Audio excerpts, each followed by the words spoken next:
I never knew, or I didn't realize how badly the little girl inside of me needed that moment. I never realized that little girl inside of me that grew up thinking that she was the only one like this, that wondered why nobody in her family was like this, why she was the only one who couldn't sit still, why she never went to school and heard about it, or never saw anybody like her, or never saw people ticking like her on TV or anything like that anywhere. I never realized that little girl still needed healed. Hi everyone, and welcome back to my channel. If you don't know me, my name is Britney Wolf, and this is one of my many pages for advocacy about Tourette syndrome, where I also go by one tick at a time. Today's video, we are going to be talking about the very first time I was ever around other people with Tourette syndrome.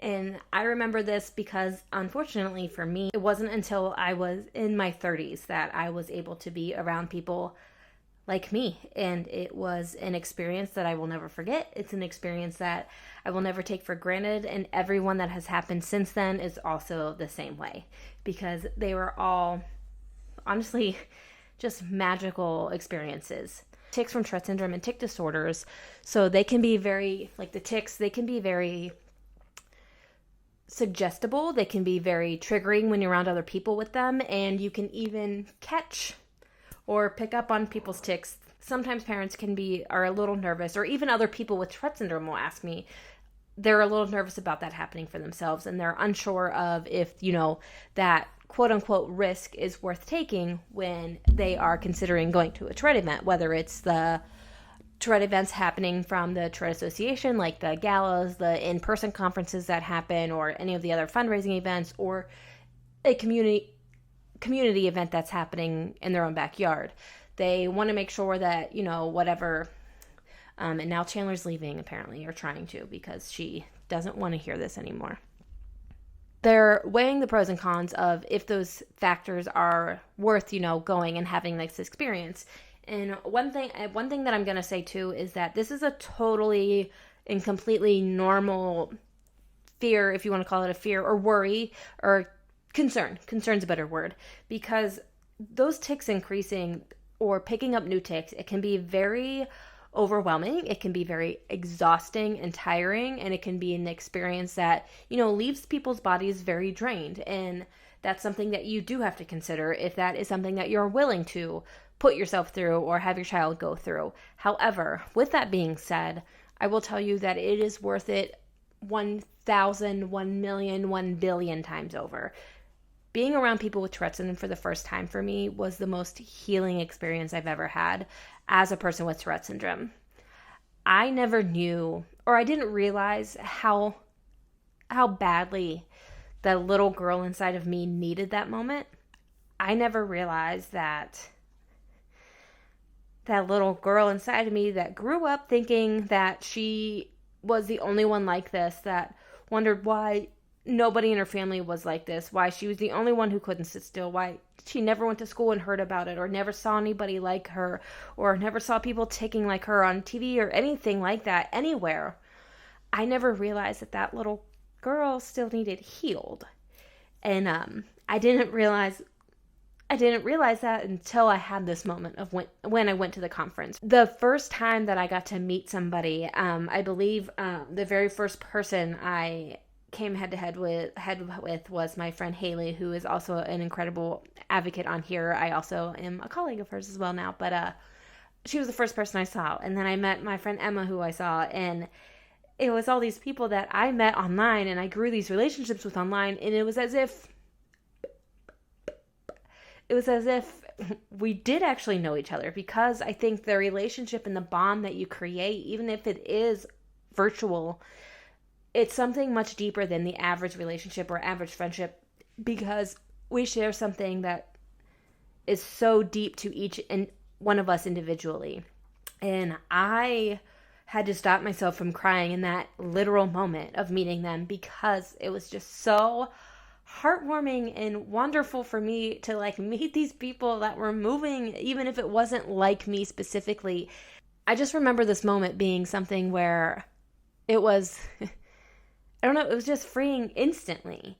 And I realized all of a sudden that I was in an area where I didn't have to feel the need to suppress anymore. And that was another point that I'll get to in a moment, because the suppression aspect of it, it was also an awakening almost for me, or kind of like a not a light bulb moment, but my suppression and how much I suppress in public. It was a moment that I didn't realize that affected me more deeply than it does. And but as the weekend went on for this conference, not only did I get to meet so many other people, I got to meet who I felt again once again was my lifelong friend Janelle, who I do the Tourette podcast with, who is one of my very dear friends. We got to meet in person, and again, it was as if we were friends forever, that we knew each other, that we hung out all the time or something. It was as if it wasn't awkward, it wasn't weird, it was just our lives finally connecting in person. And it was so wonderful, because I would be in a room for breakfast or a session or whatever it might be, and I look around and I'm hearing all of these tics, I'm seeing all of these tics. Is it triggering my tics? Absolutely. My vocal tics get triggered at every Tourette event that I go to, even if it's just a few people, if there's other people with vocal tics there, because I don't have a lot of them. But now that I'm thinking about them, they get triggered. So, but it was worth it. There were times where, I had to excuse myself. I had to go back to my hotel room, get my quiet area back to me, regroup, all of those things. But it was the coolest thing. I remember, and I tell this to a lot of people when I talk to people about it, was that my husband came with me. I feel like I had like an entourage. Two of my cousins came, my sister-in-law came, my mom came, my husband came. I had a session that I was speaking at, so they were there to support me. I've said it once before in my videos. I'll say it a million times over. I have the most supportive family and support system, the best support system in the world. But I was on the elevator with my husband, or in the hotel room. I don't remember where I told him it at, but it was after being in a big group of everybody with Tourette syndrome. And I remember just looking at him and being like, you're actually the weird one here. It's not me. You're the one who's sitting still, in the majority, probably honestly in this hotel, have tics and can't sit still or can't keep noises to themselves or words to themselves. But you're the weird one, not me. And that was a really cool feeling, as silly as it was, because I do feel a little odd at certain places. I know that it seems like I'm probably this confident person in all these videos, and I'm not saying that I'm not necessarily I'm really not that confident in myself as a whole person. But I didn't realize, this is where I'm coming back to that suppression, when I realized that I didn't have to suppress anymore. I kept having these moments of where I would start to tic, and I would instantly feel my body like try to reel it back in, try to suppress the tics. And then I was able to sit there and remember, like, wait a minute, I don't have to do that here. And it was this really cool feeling, and it was a lot of crying, probably. There was a lot of tears, and a lot of people in my Tourette syndrome circle know that I have a lot of these moments where I'm crying due to happiness from Tourette syndrome stories that I hear, or being around people that I love and inspire me. And I think at one of the last events, I was told that it's actually used as a verb, and said that they pulled a Britney because they cried from a story they heard. So I have a lot of these moments where I'm just so touched. And these were moments for me internally that I kept having that weekend.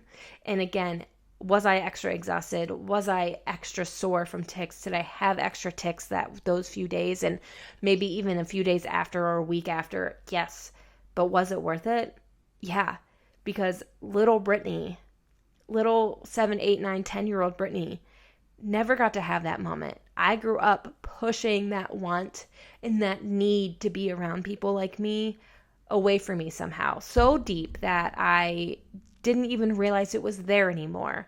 I didn't know that I needed that healing. And the Tourette Association is the reason for me getting that. And that's something that I will never be able to repay them for, because it was the best feeling. So if you are on the fence about it, go. If you're thinking, I don't know, go, because it's wonderful.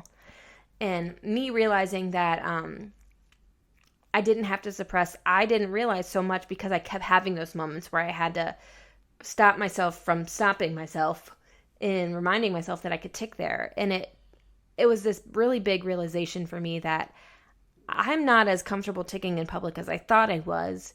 Because a lot of times I'll say, like, no, I can't control it. I have Tourette syndrome, so it's the other people. They need to accept it, which is very true. But I can talk all of this, but then when I'm in those moments sometimes, it's just, for me, and as people with Tourette syndrome, it's sometimes just easier to still try to suppress it to avoid the awkward confrontations if they might happen, the staring, the laughing, the mocking, whatever it might be, the whispers, because I've definitely been in public where people have whispered about me. Have I heard their words directly? No, but I can tell when somebody's whispering and then continuously looking at me and then whispering and then giggling to themselves. I'm not dumb, but so that is something that, not necessarily on a negative side, but on a not so great side, it pointed out to me that I wasn't as comfortable. But it did help me to realize to start trying to work on it a little bit more and trying to allow myself to tic when I need to, because suppression is not good for us. It makes it worse later, and it's uncomfortable and painful, or it can be painful. So, but everything that I felt in those moments that weekend, it was relieving, it was exciting, and it was healing.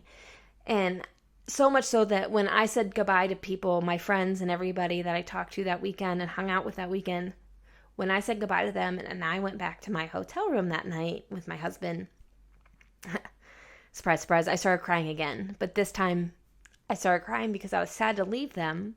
Was I happy to once again go back to like my own kind of tic world? Sure.